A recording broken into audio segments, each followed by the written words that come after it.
Um, First of all, welcome everybody. So this is the Global Coalition for Radiotherapy Task Force webinar. And obviously today the important agenda is the emergency response to crises in general. So I'm Pat Price. I'm the founder and the chair of the Global Coalition. And here is our agenda today. Just a few housekeeping notes. If please use the chat to introduce yourself so that we know who's on, and if you can introduce yourselves to each other. Any questions you have or comments, put them in there. We can bring them back to the speakers at the end when you have the time. And here is the agenda there. We've got some great speakers from around the world, and then we'll have some questions and answers, and then to next step. Really what we've tried to do here is that I suppose since the COVID pandemic when we started, there's been lots of crises around the world. We've had the COVID pandemic, then we've had the war in Ukraine, now sadly the war in the Middle East, and the hurricanes, and there's a lot of crises around the world. International organisations are responding well in terms of healthcare, and we felt that there was something we could do for radiotherapy ourselves. Partly it's a very specialist subject, and we have a lot of solutions that can be remote and can be very technical. And we felt by sharing the problems, sharing around the world where there can be some solutions, and that worked very well with the task force in Ukraine. But also remember there's some advocacy there we need to do, and they're thinking about pressurizing people if we need to have access and rebuilding and just general support to make sure radiotherapy doesn't get lost. So I'm really looking forward to hearing everybody today. So I'd like to introduce the first speaker now, Darian, who's our Executive Director, and she'll talk us through what's been happening. Thank you, Darian. Thanks so much, Pat. It really is a pleasure to have you join us today. And for those of you who'll be watching the recording later, I just wanted to do a quick recap of what we know has been happening in the Israel-Palestine region for the past year. We just hit the 1-year mark of the war breaking out, the 7th of October, 2023. And as Pat mentioned, we've been working closely with the WHO and the European Cancer Organization Emergencies and Crises Network, representing the radiotherapy community. And that's why we're so pleased that all of you can join us here today. This is from the WHO. Since the 7th of October, 2023, the escalating crisis in Israel and the occupied Palestinian territory has caused large numbers, as we know, of civilian deaths and injuries. In the Gaza Strip, airstrikes and a lack of medical supplies, food, water, and fuel have virtually depleted an already under-resourced health system. Hospitals have been operating far beyond capacity due to the rising number of patients, as well as displaced civilians seeking shelter, and the provision of essential health services from maternal and newborn care to the treatment of chronic conditions has been severely compromised. Today, that's why we are here to discuss the access to cancer treatment, particularly radiotherapy in this region and beyond. There have always been barriers in Gaza for cancer patients. Patients have traveled for their treatment, sometimes personally responsible for accessing permits to do so, and often could not travel with family members or loved ones for their care. We'll hear more about that from Dr. Fadi in just a moment, and we're so pleased that he could join us to share that with us. Many children were evacuated within this first year that had cancer, and thanks to local organizations as well as humanitarian organizations around the world and those within the cancer community, but adult cancer patients are still impacted and others are, of course, going undiagnosed. The Rafah border closed for medical evacuations in June 2024, and this was one of the large reasons that our Radiotherapy Task Force members came and said, there's more that we need to be doing, there's more that we need to be discussing and sharing. And just 1 week ago, Tuesday, the Israeli Supreme Court ordered the Israeli government to explain why they were impeding medical evacuations. And this order is that they need to respond by November 11th. And it stemmed from a petition filed by 3 Israeli human rights groups in June. So there is a lot of efforts within the region and outside of the region to understand what is going on in terms of medical evacuations and how we support not only the current needs that are often triage and injuries, but also those long-term conditions. This is the latest situational report from the WHO from September 2024. Over 41,000 fatalities have been counted, over 96,000 injuries, more than 10,000 are reported missing. And then for our focus today, in terms of long-term conditions, they're expected over 2,000 people will be diagnosed with cancer each year. So this past year, including 122 children. And you can find the full report on the WHO website. As I mentioned, I had the pleasure of meeting with Dr. Fadi Mizied and his team just a couple of weeks ago. And the information that they shared with us in terms of radiotherapy access was just astounding. And so we're so pleased to have him join us today. He is the CEO of the Augusta Victoria Hospital and head of the radiation unit there. And he also currently serves as the president of the Palestinian Oncology Society. So Dr. Fadi, thank you so much for joining us, and I'll turn it over to you. Thank you for having me and for organizing this meeting, which is, I think, the message that should come out of this meeting is very important, since the situation is getting more and more difficult in Gaza. This is our information because we have patients, we have colleagues, and actually I have some staff there in Gaza in our facility that we have in Gaza City in Al Ahli Arab Baptist Hospital. That this branch in Gaza was established like 2023. But before that, let me give you a short overview about the hospital. Our hospital, this is the image of our hospital, which is located in East Jerusalem on the Mount of Olives. It's a hospital owned and run by the Lutheran World Federation, which is located in Geneva. Can I move? Okay. It was established back in 1950 after the war, 1948, to respond to the problems of refugees. So this is the cause of the establishment of the hospital, and this is what we are trying to do now to support the people who are being displaced from everywhere, not only in Gaza, but also in the West Bank, I believe. Yes. And yeah, these are pictures. Our mission is, the mission of the hospital is to provide the highest standard of care for the Palestinian wherever they are in an effective, sustainable, and dignifying manner and respectful manner for the Palestinian. And next one, please. We are accredited by many commissions, and we had also the IEA Quattro mission twice, and this is very important in radiation therapy. I think it was in 2011 and 2014 as well. Yes. And this is very important. We are part of 6 East Jerusalem Hospital, who are the East Jerusalem Hospital Network, which constitute the backbone of the Palestinian healthcare system, who have been operating in East Jerusalem since like more than 75 years. Augusta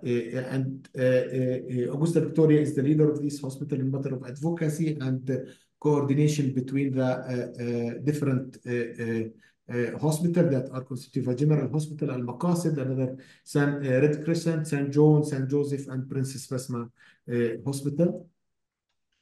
Yes, please. These are in 2023, we received almost 8,450 patients. Next one, please.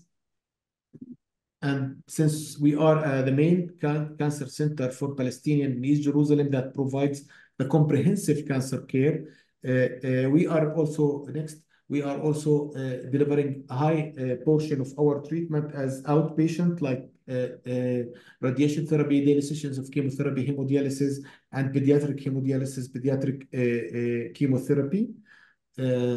Yes, next. Next, please. Yes, we have in our hospital, we have a cancer care center, which is I'm talking about right now, which is a comprehensive cancer care center that was built over the years. Since 2004, we started the chemotherapy and the radiation over 20 years right now. Palliative care, supportive care, pediatric chemotherapy, oncology surgery, and other diagnostic center, pathology, and so on. We have all the services. Besides that, we are serving the population also in hemodialysis and geriatric care. These are the main expertise of our hospital. Next, please. Yes, next, please.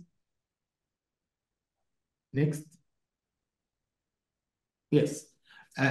We started radiation therapy, as you can see here, in 2004. Installation of the first LINAC on the right side of the slide. We treated 62 patients in 2005, and we grew the number up to 464 in 2000. Then we had only one machine at that time, the Primus. It's discontinued. We treated with 2D, and then we installed a new machine that was a variant at that time in 2011. Next. In 2011, we had the second linear accelerator on which we based our development in matter of technique by introducing the MRT, the VMAT, the stereotactic radiotherapy. And in 2018, we installed two linear accelerators from Electa, the Versa and the Synergy, and we started our program stereotactic radiosurgery on LINAC based. And 2021, we treated 1,796 patients, and the number was growing every year. And you can see here that 30% of our patients in radiation were coming from Gaza, usually because we are the only cancer center serving Palestinian radiation in West Bank, Jerusalem, and Gaza. Is there any question? Again, next slide, please. Again, okay. Okay, and this is the development of the department over the years. And this is the most important slide, and we can stop here and then talk about the situation in Gaza. You see, we have an increasing in the number of patients treated in our department in radiation over the years till October 2023. Since then, we didn't receive any cancer patients for treatment at Augusta Victoria Hospital. It means over a year, 30% of our patients didn't receive, who supposed to be our patients, didn't receive their treatment in our hospital, and they were not referred to any other hospital. And this is a very important figure. And so you see here the drop of the number of the patients in 2024 till September. We treated only 1,000, no, supposed to be 10,000. There is a mistake. Okay. Yes. And this is the comparison between the 2023 and 2024 patients in October per month. So now there is a problem. Before the war, we used to receive 30 patients, 30% of our patients from Gaza for cancer. Their treatment journey was not easy. It was supposed to take a long time since the decision of referral by the doctor, then the process of issuing the permit, where we had 15% rate of denial of permits for patients from Gaza. For the patients themselves, sometimes 15% of the patients who were submitting permission before the war were refused to receive any treatment in Augusta Victoria or in the West Bank or in East Jerusalem. And sometimes children were sent without any companion. Some kids in our hospital were sent with the neighbors. And this has stopped in October.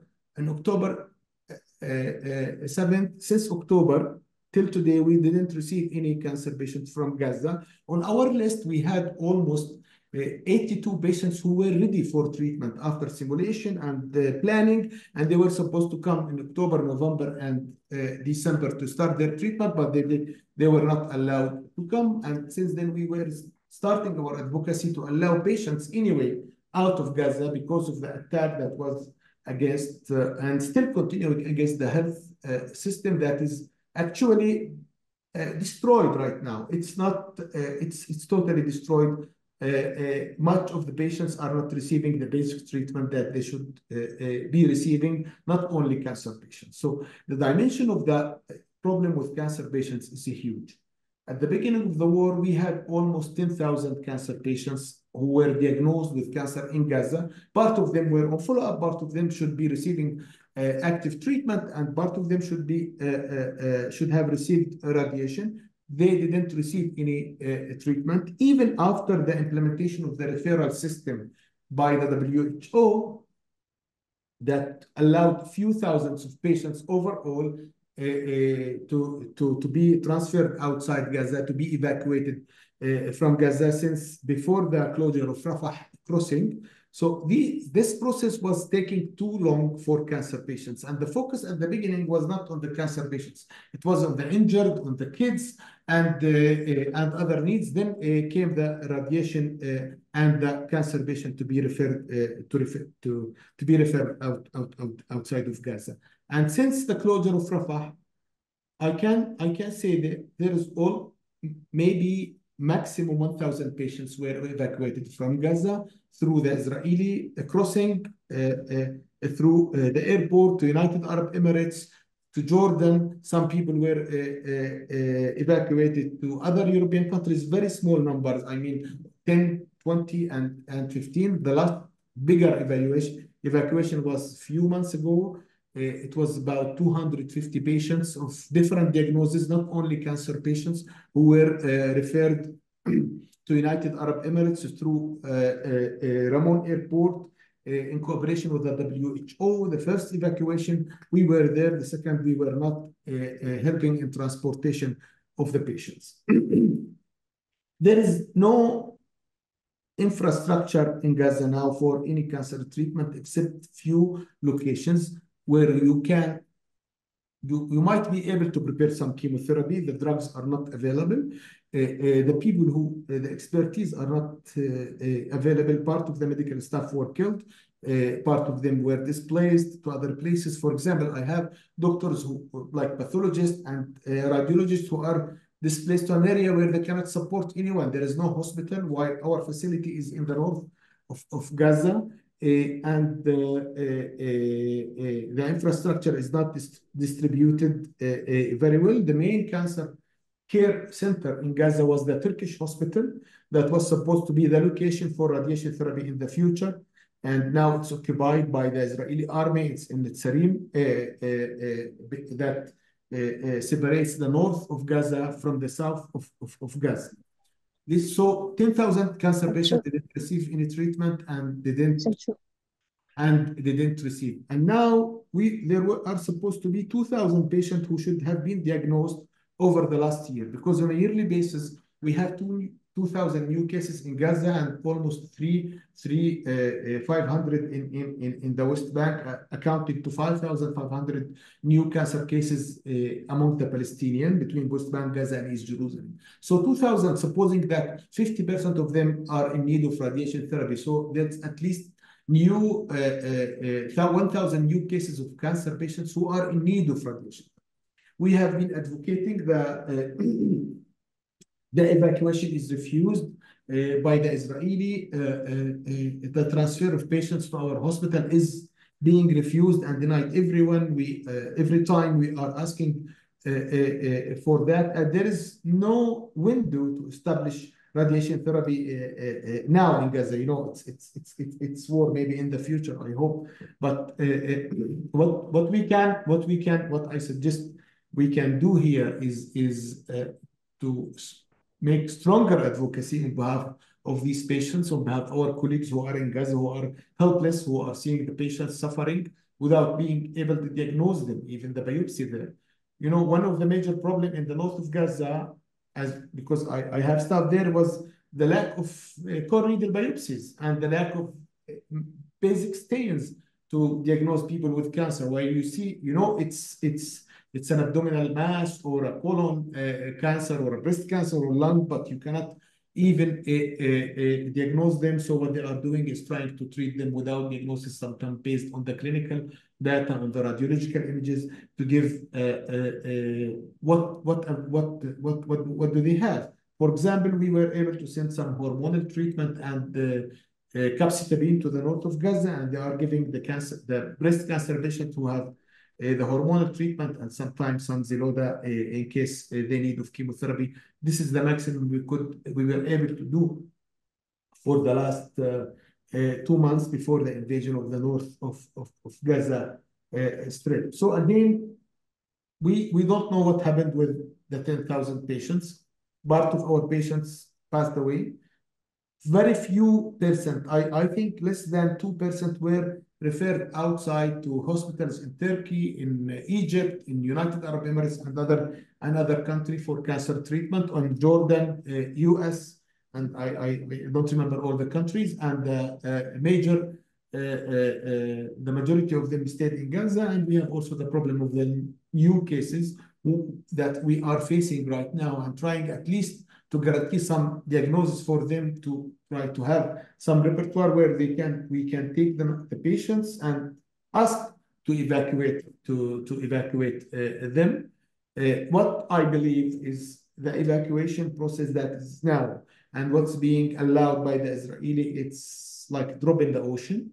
There is it will not even if they will open it for more patients, it should be a huge numbers for it to be evacuated for medical treatment to the closest hospital in East Jerusalem and West Bank, which is the closest path that they can take, and they can still remain in their environment because they have family here or there, and to allow us to go as an emergency medical team to try to assist, or at least to enter more drugs and more painkillers. Imagine cancer patients even are dying not only without treatment, but without painkiller. The painkillers are not allowed to be referred to be sent to Gaza. We were trying to send this, but we are not able. So, in summary, the situation is very catastrophic. I can't find any other words, and any advocacy, any support, any call that might help will be appreciated by anyone. Any medication, any equipment that can be sent, simple equipment to Gaza, will definitely help easing the pain of some patients, or even saving lives of some patients there. So thank you. No, thank you, Dr. Fardi. That is so important that we've heard all that. And this is being recorded as well, so other people will see it as well. So thank you for that. We're going to have questions. So if people put questions for Dr. Fardi in the comment box, and we'll at the end of the speakers we'll get back and talk about that. But thank you. And I must say that is desperate, and to actually have stopped the healthcare there, that actually shouldn't be happening. Yeah. Gosh, that's desperate. Okay, so now we've got Dr. Caroline Jabbour from Lebanon. Let's hope the situation there isn't quite as bad. So over to you, Caroline. And again, thank you so much for taking out the time to come and talk to us. No worries. Honestly, I did not send any slides, but if you're interested, I can share my screen, because this is a work that I started in 2020. Evaluating the access to radiation therapy in Lebanon, because we have we didn't have enough data to describe access to radiation therapy in a country in the Middle East. So I started this work in 2020 after the excuse me, I got a message about the speaking language. Okay. After the Beirut port explosion, and after the installation of the economic crisis.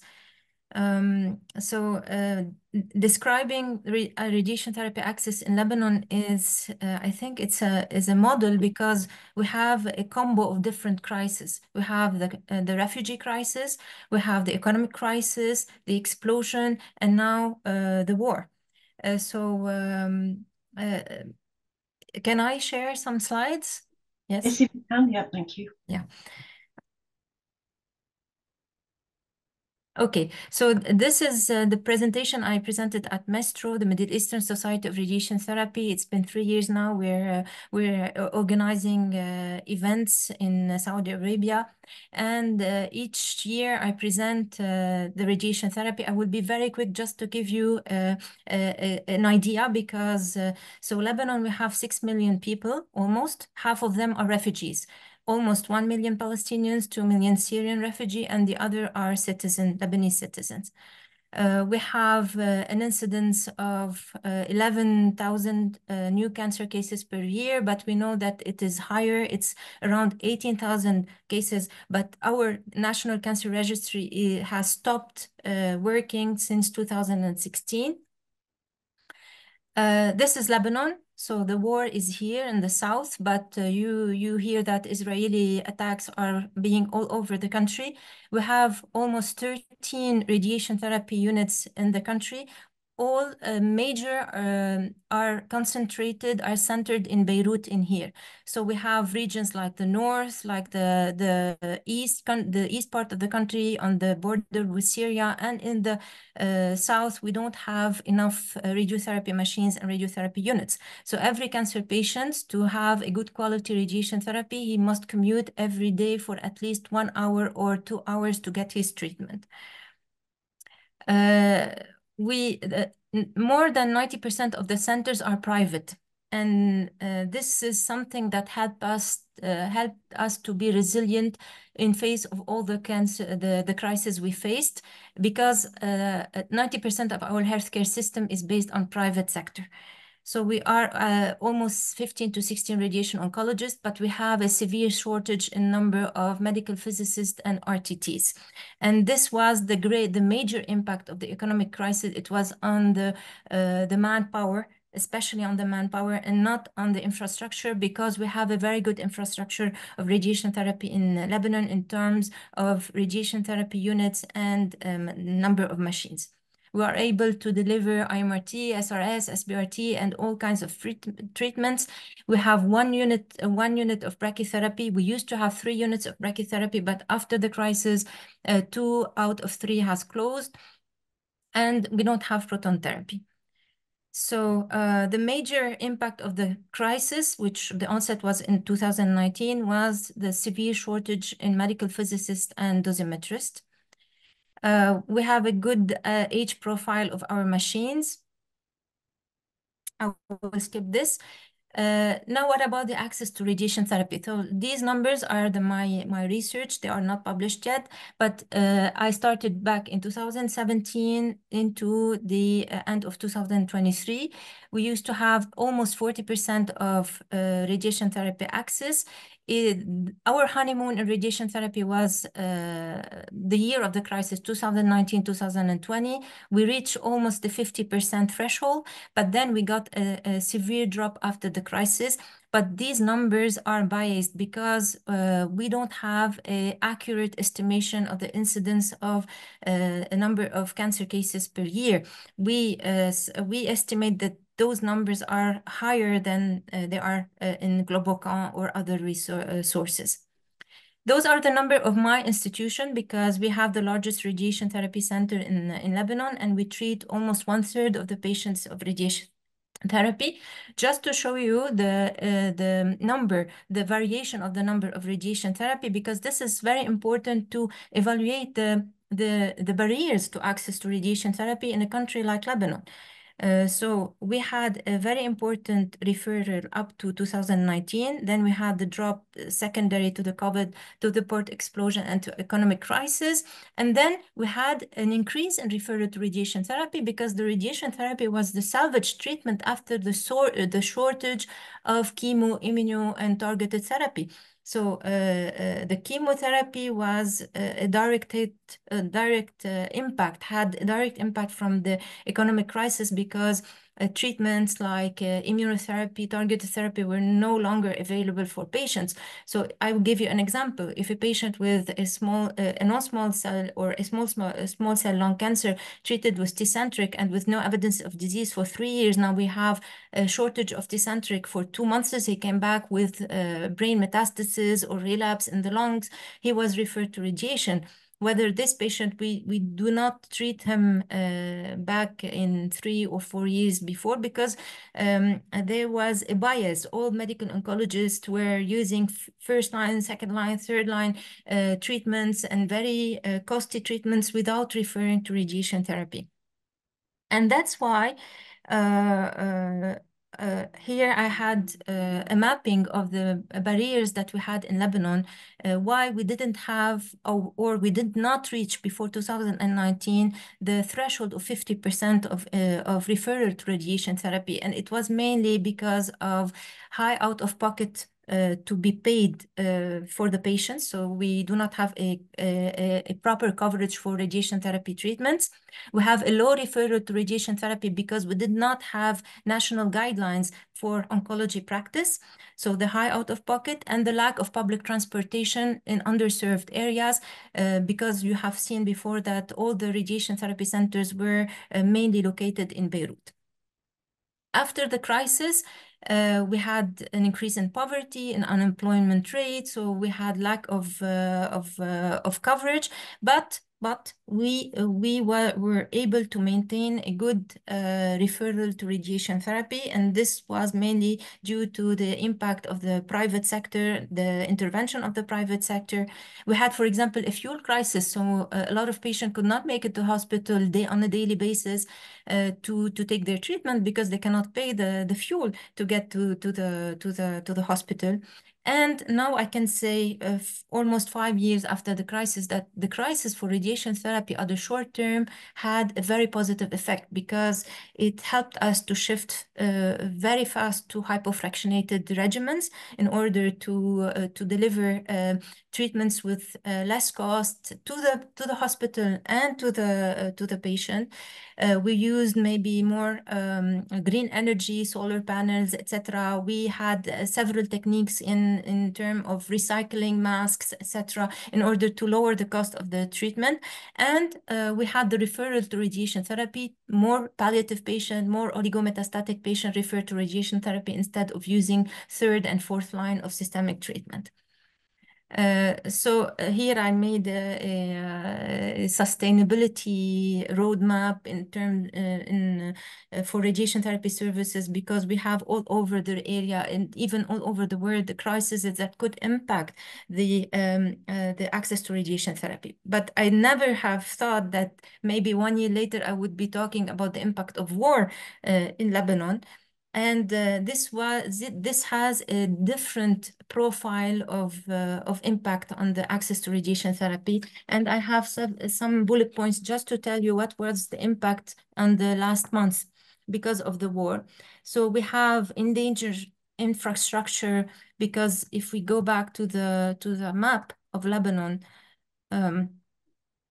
so 2 weeks ago, there is one center here in Nabatieh of radiation therapy. It was bombarded. So they had 70 patients per day on treatment, and maybe another 30 on a waiting list. They all were shifted to the centers in Beirut. So we had to accommodate almost 100 patients in 1 week, and they were divided on only 2 centers. So 2 centers of radiation therapy had to accommodate almost 100 patients.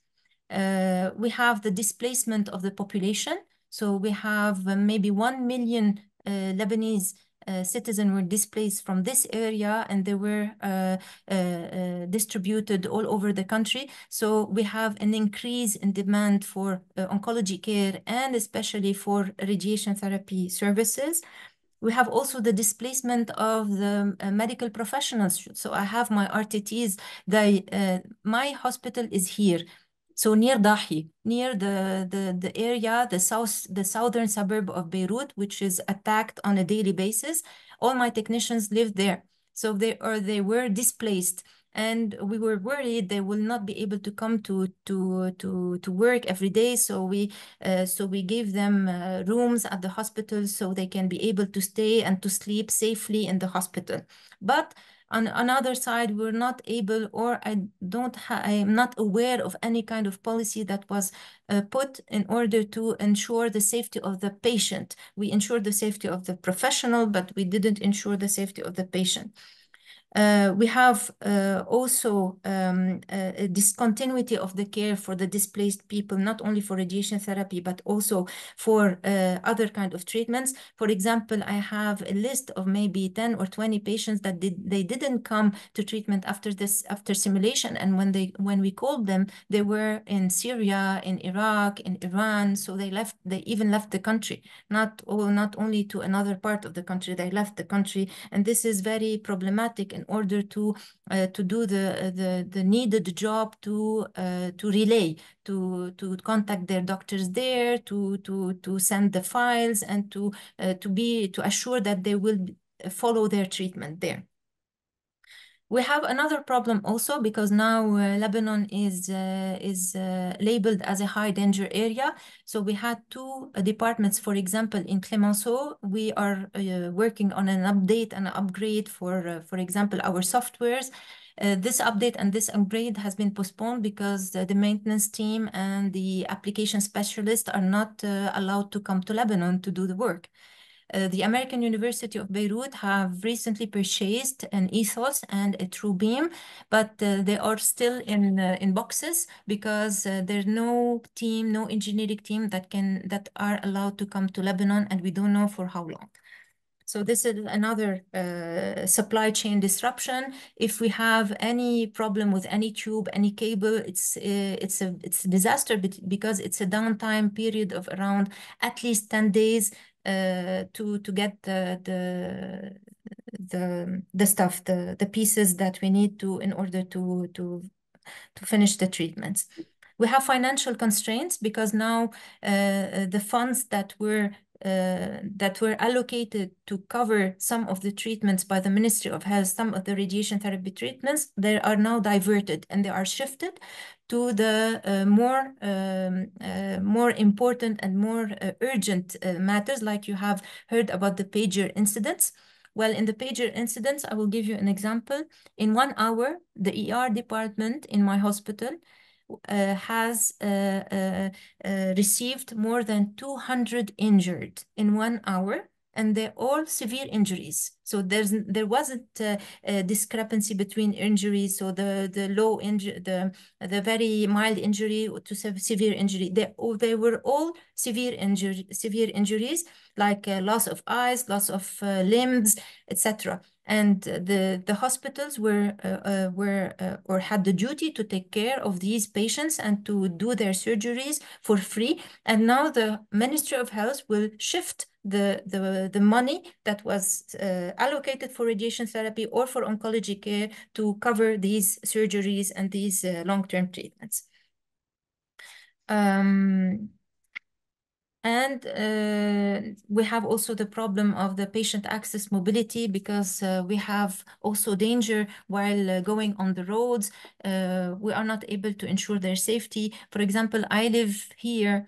I commute every day to come to Beirut. I do an hour of commute to work in Beirut. I work in 2 hospitals, and it's a risk for me, but it's a risk. It's a more risk for the patients and for the other healthcare professionals to get there and to do their jobs. So I'm not sure if I covered all the important things, but I'm trying to give you an overview of what's happening now. It's almost 1 month. It's difficult for us to understand and to really understand what's happening in order to prevent it. It's the first time we have this kind of war of Lebanon. We had it once in 2006, but it was milder. It was very limited in time. Now it's been 1 month almost, but there's a high risk of escalation. So we don't know what to expect. We are trying to have different scenarios in our heads, but honestly, we don't know what to expect. No, that's Caroline. Thank That you. is no. Well, thank you, because I know actually, and thank you also to the president of Maestro who recommended you. I think that's a fantastic summary there. I think in some ways it's a little bit analogous as to start of the war in Ukraine, when it was some hospitals hit and the evacuation to other places. So that seems to be. But gosh, thank you, and I'm so sorry. We'll leave some. If people do write questions in the chat, and then we'll come back to that. But gosh, you're managing really well, and thank you so much. So Thank if you. we can move now to Dr. Stuart Wasserman, who's really kindly come from a different crisis in the hurricanes, etc., in the Moffitt Cancer Centre. And perhaps you could share with us. Thank you so much for joining us. Yep. Good morning. Thanks for having me. I was asked about a week ago to give an update on the impact of these storms on Florida. In the last month, the west coast of Florida was hit with 2 major hurricanes. But when I was sent the agenda for the meeting, I said, well, the challenges that we are dealing with here in Florida are nothing compared to what others are presenting. And one of the reasons for that with the hurricanes, we get advance notice, and we know it's going to be a temporary event, maybe 2-3 days that we have to prepare for. And so I figured I'd just give you a few notes, maybe lessons on the preparation while it was still fresh in my head. And so the first item was, when you think of preparing for a storm like this, to take into account the needs of your staff. Most of the staff is worried about their own family and home, and many of them were in evacuation zones. And so, in fact, we closed operations, and most of the other centers that not most, I think all of the other centers that I spoke to in the area shut down operations the day prior to the storm to give patients and their staff opportunities to prepare their homes. And many of them, not many of them, but a percentage of them had to evacuate their homes because they were living in evacuation zones. The preparations that we did, of course, was shutting down the equipment in case of flooding, preparing some communication groups, which, when we did lose power, our usual email chains were no longer effective, and just checking in on everybody, because a very large percentage of the folks lost power during the storms. And although I say that we had advance notice, and we know the storm is coming, and you're tracking it on television to see where it's going to hit, that forecast is not always, well, it's just not precise. And so a great example is the difference between the two storms in our area. We're in the Tampa Bay area. The first storm, Hurricane Helene, hit north of us, which meant that the way the winds circulate, that brought water into the Tampa Bay area, and it was really a flooding event, and there was quite a bit of damage from flooding. And then, although the second storm, Hurricane Milton, was rated as a higher hurricane, the fact that it hit south of us resulted in, I mean, there was lots of power outages, but not the water damage like the first one. And so I said, whatever plan you come up with, you need to have some flexibility. We knew we were shutting down. We shut down for a day or two, but after the storm passes and we were assessing the damage, for example, after the first storm, we were able to open one of our satellites on the north side of town while keeping everything else closed. And then after the second storm, we opened our main campus. And then just making some phone calls in the area, I found it interesting how the different types of cancer centers, I won't say have different priorities, but you can imagine we at Moffitt, we are a comprehensive cancer center. And so really the only focus we had was restarting treatment for our cancer patients, whereas the community hospital really had to deal with the injuries and incidents from the storm, and so they were directing resources to much more acute needs, and ended up staying shut for another day. And really, the only facilities that I found that experienced damage were the freestanding clinics. Where here in Florida, we have sort of private centers that are just freestanding centers. And a few of those that I spoke to actually experienced flooding and had to close down for that. And so again, compared to what others are going for, I think we had a rather easy time. We had an event that could be dealt with in a reasonable way. So I kept the slide short, and we'll time for. Sure, that's really helpful. And I think, so from what I took from that is it's that planning, and that actually distribute as well. Don't all have your radiotherapies in one center as well. I think that's so in some ways and then again having to catch up with fractions and that sort of thing, and being able to make sure radiotherapy is prioritized to keep going, which is really important. But no, thank you very much for sharing that. That's fantastic. And if I can just finally bring in now for a couple of minutes Dr. Sasha from the Blue Heron Foundation, who's going to tell us about the work they're doing there, particularly following the Ukraine problems and some learning there. Thank you, Alexander. Yeah, hi. So yeah, like thank you for introducing me. So my name is Alexander Ogorodnichuk. I'm a French radiation oncologist. Yeah, my name is long because I originally come from Ukraine, but we immigrated when I was a kid. So now I work here and live here. And with Horia Vulpe, one of radiation oncologists from Blue Heron Foundation, we co-founded a workshop to help Ukrainian and Romanian and Moldovan people to implement the hypofractionation. So just I think I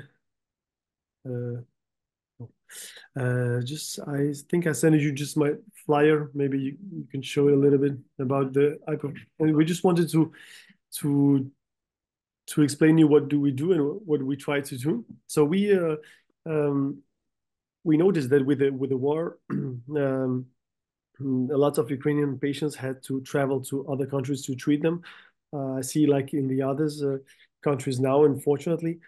And we also noticed that in Ukraine, a lot of cancer centers used cobalts, and now they're transfer the technology to accelerators. And they're not so used to hypofractionation and SBRT and SRS. So we tried just to do like we thought that we imagined that maybe if we just can help them to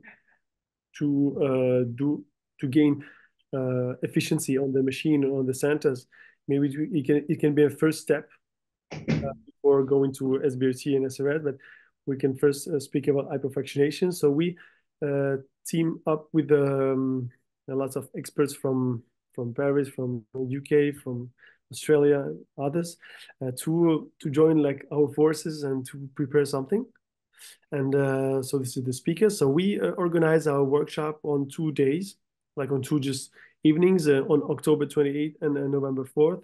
And we just like tried to do as simple and efficient as possible to not take too much time of medical physics and doctors, and to bring them something they can use. So we do both webinars in English, but we translate them in Ukrainian and in Romanian, and it will be recorded, and we work with eCancer for this. So I hope that we can like build one of the steps. I know that there are lots of other scientific societies that try to help to implement on and to exchange scientific information. So maybe we can be the part of it, and this is how we try to do this. Great, Alexander, thank you so much for that.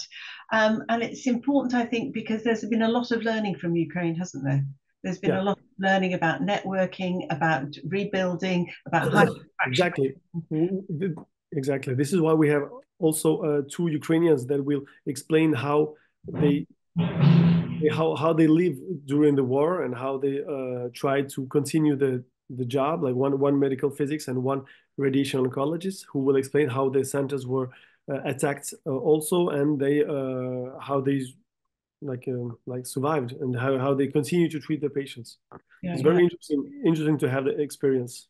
No, and thank you very much. Well, just opening it up now, there's been a lot of questions in the chat, particularly about and thank you very much. Well, just opening it up now, there's been a lot of questions in the chat, particularly about Dr. Caroline and Dr. Fardy.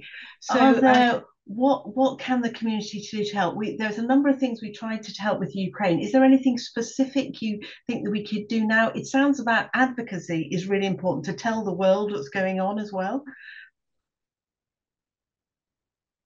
Yeah, that's true. Well, I have a comment because I was a month ago in Geneva for the YCC meeting, and there I met a lot of Ukrainian colleagues, maybe the colleagues of Dr. Natalia Kowalczyk, and I learned a lot from them. How they provided the continuous medical education for the radiation therapy professionals, because this was one of the important problems we had. We were not able to retain our RTTs, we were not able to retain our medical physicists, and it was very difficult for us to hire new medical physicists because during the economic crisis, it was not possible for us to pay large amount of salaries. And so we went on remote working a lot for medical doctors and medical physicists. And also I worked a lot on training, online training for my RTTs in order to, because we had a lot of turnover. So we get a new RTT, we train them for 6 months, 1 year, and 1 year and a half later they leave, and we have to train again and again. So we were not able to maintain this learning curve and with the experience of the old RTTs.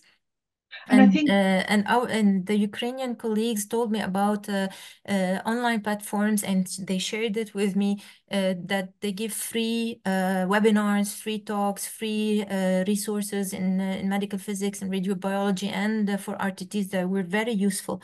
So I think this is something very important for the. And perhaps we should share that sort of a bit more, that these things are available. I also think one of the comments somebody said is about, and that's how Natalia did it with Ukraine, reaching out to expats from your own countries that actually are really, and no language barrier and that type of thing, who actually could really help. Dr. Fadi, what would be the biggest help for you on a very practical level from the community?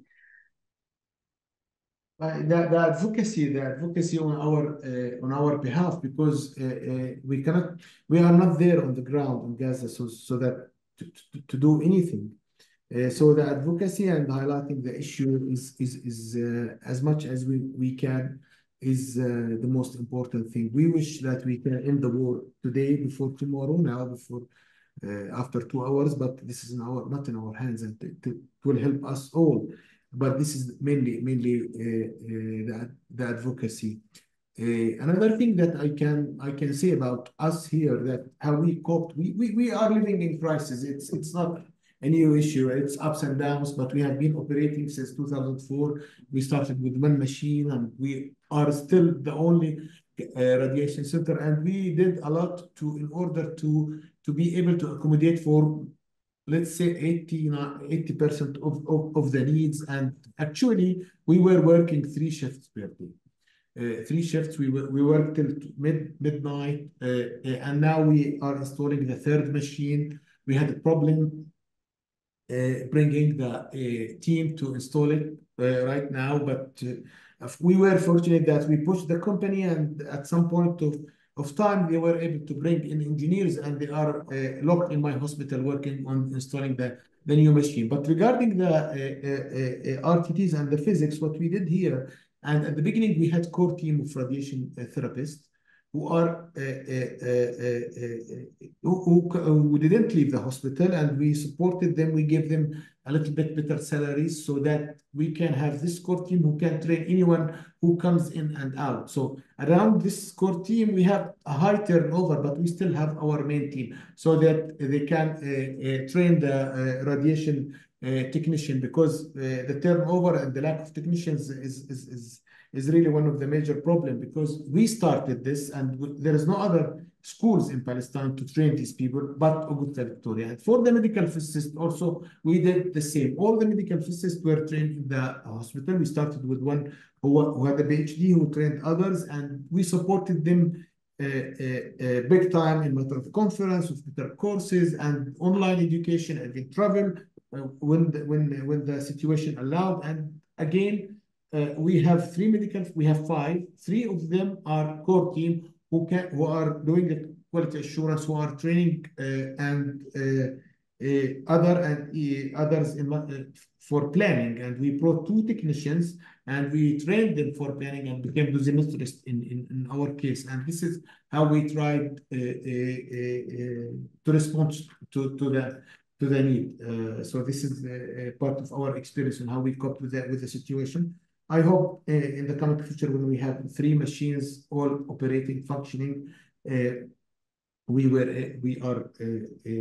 be able to work on a more relaxed way I can see you've done some fantastic job. Tell me, is there any way industry can help? I know in Ukraine, industry were really helpful initially because they could get remote data, so they knew what was happening before other people did, and also in terms of parts. Is there any way industry could help you?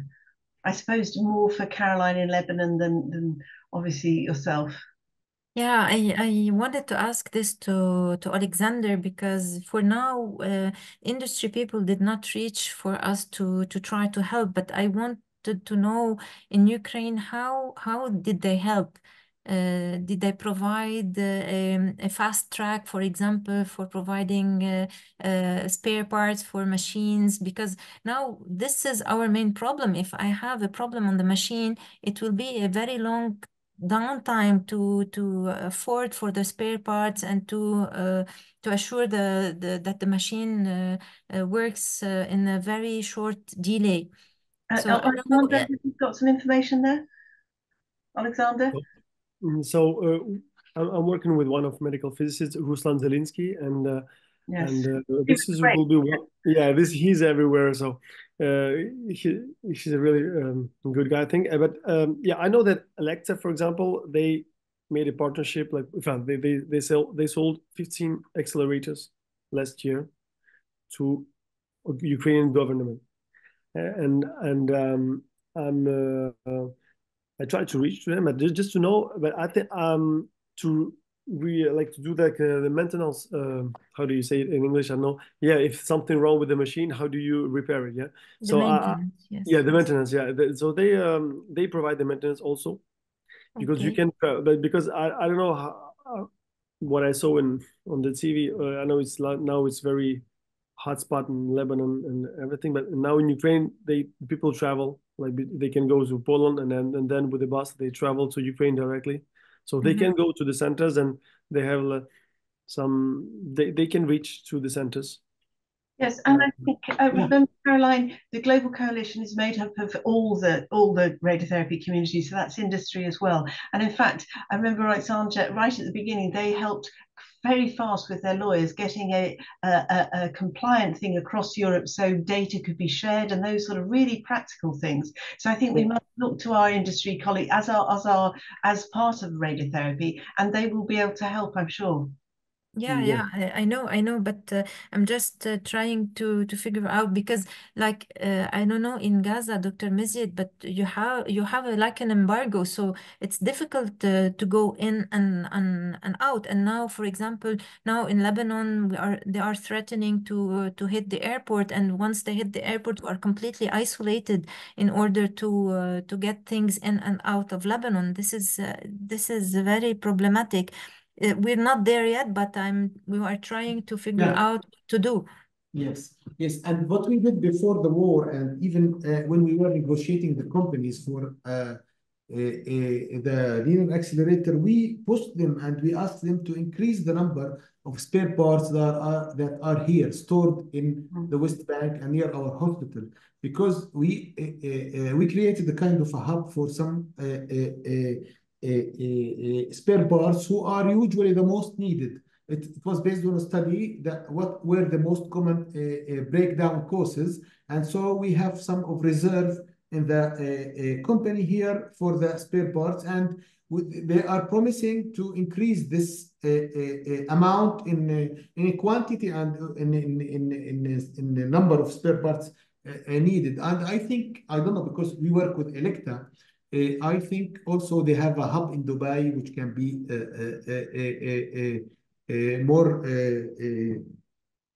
which can be easier to bring to Lebanon. I think if you Yeah, I think those you can start with It's this. all really important points there, I think.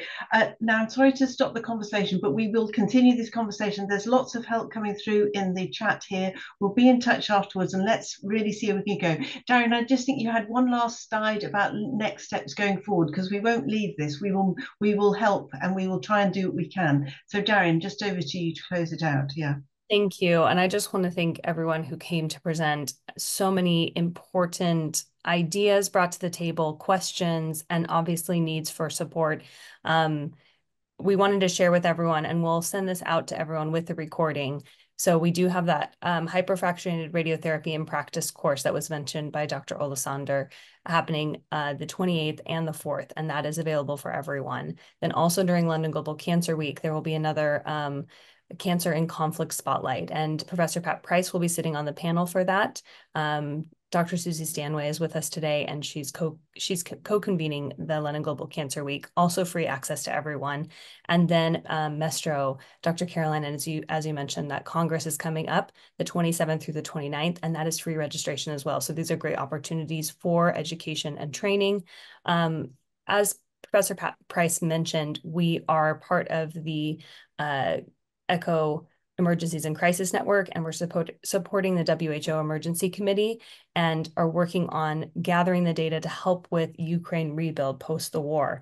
And I think this is something that we need to also be discussing within our GCR community, is how we take this data that we've shared today and we continue to develop concepts and ideas that are going to support immediate needs, and then also that planning, which, thank you, Stuart, for joining us as well and talking about that planning that we can help to share for other areas of the world that are inevitably going to be facing crisis at some point. So thank you all for joining, and we will share the recording and the chat questions, and Dr. Caroline and Dr. Fadi and Dr. Alexander will be in touch too, so we can talk about more ways that we can support, because we've had a lot of interest from our community and even those who couldn't join us today. So thank you.